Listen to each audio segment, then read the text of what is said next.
Hi అండి. Welcome back to my channel. మీరిప్పుడే గనక నా ఛానల్‌ని ఫస్ట్ టైం చూస్తున్నట్లయితే ప్లీజ్ నా ఛానల్‌ని అయితే సబ్స్క్రైబ్ చేసుకొని నా వీడియోస్‌ని, షార్ట్స్‌ని అన్నీ చూసి ఒక లైక్ ఇవ్వటం మాత్రం మర్చిపోవద్దండి. ఈరోజంతా పని హడావుడే సరిపోయిందండి. ఇంకా మధ్యాహ్నం లంచ్ టైం అవుతుందని చెప్పేసి ఇక్కడ గోంగూర చట్నీ చేద్దామని గోంగూర అయితే తీసి పక్కన పెట్టాను. అలాగే పచ్చిమిర్చి కడిగి ఇలా ప్యాన్‌లో వేసేసుకొని స్టవ్ అయితే ఆన్ చేసేయండి. కొంచెం పచ్చిమిర్చికున్న తడిపోతుందని చెప్పి ఇక దీనిలో అయితే కొంచెం నూనె వేసుకొని వేయించుకుంటున్నాను. అబ్బా! ఎండలు బాగా ఎక్కువగా ఉన్నాయి కదండీ! వంటగదిలోకి కూడా రావాలంటేనే భయమేస్తుంది. అంత ఉక్కపోతగా, చెమటలుగా అలా ఉంటుంది. ఈ ఎండకైతే బాగా నీరసం కూడా వచ్చేస్తుందండి నాకైతే. ఇక్కడ ఈ పచ్చిమిర్చి వేగిపోతున్నాయి కదండీ! దీంట్లో అయితే కొంచెం ధనియాలు, ఒక స్పూన్ జీలకర్ర అయితే వేసేసుకొని వేయించుకుంటున్నా అండి. ఇవి కొంచెం వేగిన తర్వాత దీనిలో ఈ పచ్చిమిర్చి ఇవన్నీ తీసేసి అప్పుడు గోంగూర అయితే వేయించుతాను. అంటే నూనెలో వేయించిన తర్వాత కొంచెం వాటర్ పోసుకొని ఉడికిస్తా అండి.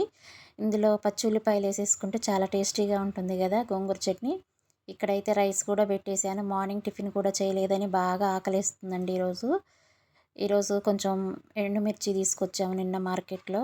వాటిని అయితే కడిగి డాబా పైన అయితే ఎండపోసానండి.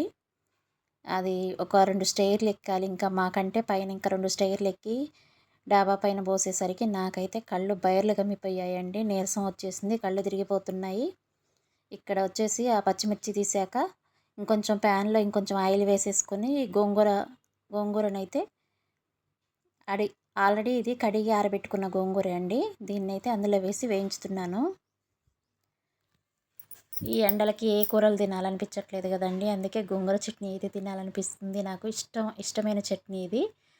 అందుకే ఇలాగ గోంగూర చట్నీ చేస్తున్నాను. దీనిలో ఉల్లిపాయలు కూడా కట్ చేసి వేశానండి. గోంగూర చట్నీలో ఉడికిన ఉల్లిపాయలు ఉంటాయి చూసారా? అవి చాలా టేస్టీగా ఉంటాయి. చిన్నప్పుడు మా నాయనమ్మ చేస్తే భలే టేస్టీగా అనిపించేది గోంగూర చట్నీ. ఈ ఉల్లిపాయలను అలాగే కట్ చేసుకొని అందులో వేసుకున్న తర్వాత అవి కొంచెం నూనెలో ఫ్రై అయిన తర్వాత ఇలా నీళ్లు పోసేసి ఉడికిచ్చేదండి మా నాయనమ్మ కూడా. నేను కూడా అలాగే చేస్తున్నాను. దీనిలో కొంచెం పసుపు అయితే వేస్తా అండి. ఈ గోంగూర కూడా ముదురుగా ఉంది కదా! వాటర్ పొయ్యకపోతే ఉడకదండి. గోంగూర చట్నీకి ఎప్పుడైనా కొంచెం వాటర్ వేసుకుంటేనే గోంగూర చక్కగా ఉడికిపోయి మంచిగా ఉంటుంది. అచ్చంగా నూనెలో ఫ్రై అయితే బాగుండదు.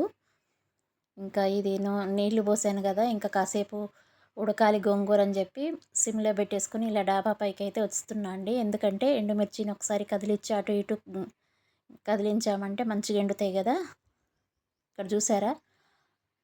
మిరపకాయలు ఒక ఫ్లెక్సీలో ఒక 3 ఫ్లెక్సీలు అయితే ఇలా వేసి దాని మీద పోసాను. కడిగి ఆరబోస్తా అండి మిరపకాయలు ఎప్పుడైనా కానీ. మిరపకాయల్లో పైన అంత డస్ట్ ఉంటుంది, మనకు కనపడదు. కానీ బాగా డస్ట్ అయితే కడిగినప్పుడైతే బాగా డస్ట్ వస్తుందండి. నీళ్ళల్లో కొంచెం రాక్ సాల్ట్ వేసుకొని ఈ మిరపకాయలు కొంచెం కొంచెం వేసేసుకొని తీసి వెంటనే బుట్టలో కానీ ఇందులో వేసుకోవాలి. నీళ్ళన్నీ కారిపోవాలండి. మిరపకాయలు ఎక్కువసేపు నానకుండా ఉండాలి. అలాగా కడుక్కొని ఇక్కడ వెంటనే తీసుకొచ్చి ఎండబోసుకోవాలండి. అలా అయితే మిరపకాయలు మంచిగా ఎండిపోతాయి. లేదంటే నానిపోతే మాత్రం మిరపకాయలు కారం ఖరాబ్ అయిపోతుంది.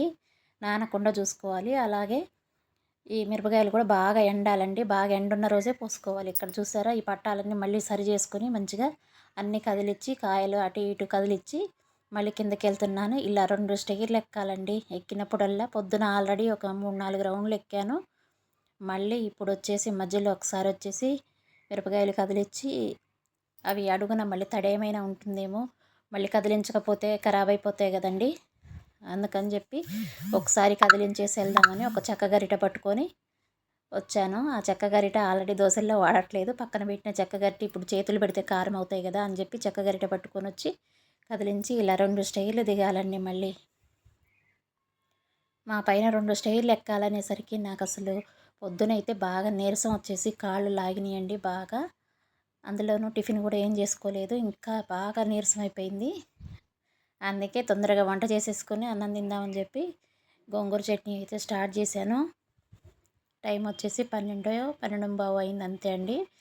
ఈ గోంగూర చట్నీ అయితే అన్నం తిందామని చెప్పి చూస్తున్నాను. ఇక్కడైతే గోంగూర నేను పైకి వెళ్ళి వచ్చేసరికి గోంగూర కూడా ఉడికిపోయిందండి. ఇంకా దీన్ని స్టవ్ ఆపేసి చల్లారబెట్టుకొని చట్నీ అయితే మిక్సీ పట్టేసుకోవడమే. ఇక్కడ చూసారా? ఒక్కసారి పైకెక్కి మళ్ళీ కిందకు వచ్చేసరికి నాకు చెమటలు కారిపోయి ఎట్లా అయిపోయినా ఇక్కడైతే మిక్సీ జార్లో మిరపకాయలు వేసేసుకున్నా అండి. ముందుగా వేయించి పక్కన పెట్టుకున్న మిర్చి ఉంది కదా, వాటిని అయితే వేసేసుకున్నాను. దీనిలోనే సాల్టు, వెల్లుల్లిపాయలు వేసుకొని మిక్సీ పట్టుకుంటాను. ఈ మిరపకాయలు అయితే బాగా కారం ఉన్నాయండి. ఎక్కువ కారం, స్పైసీ ఎక్కువగా ఉంది కాబట్టి కొన్నే తీసుకున్నాను. గోంగూర చట్నీకి కొన్ని ఏం సరిపోతాయి అనుకుంటారేమో కానీ బాగా కారం అయితే ఎక్కువగా ఉన్నాయి. ఇలా మిక్సీ పట్టిన తర్వాత సగం కారం తీసి పక్కన పెట్టుకొని ఈ గోంగూరని చిన్న జారు కదండి నేను పట్టేది, అందుకే 2 సార్లు వేసుకుందాం అని చెప్పి 2 సార్లు వేసాను ఇలాగా మిక్సీ పట్టడానికి. ఒకేసారి వేస్తే తిరగదు కదండి మిక్సీ జార్, చిన్న జారు కదా, అందుకే 2 సార్లు అయితే వేసి ఇలా మరీ మెత్తగా కాకుండా కొంచెం మనకు ఆకులు ఆకులు కనిపించేలాగా ఇలాగా మిక్సీ పట్టాను. గోంగూర చట్నీ ఎప్పుడైనా ఇలా పట్టుకుంటే రోట్లో చేసుకున్న టేస్ట్ వస్తుంది. అదే మెత్తగా పట్టామనుకోండి అసలు టేస్ట్ అనేది ఉండకుండా పోతుందండి.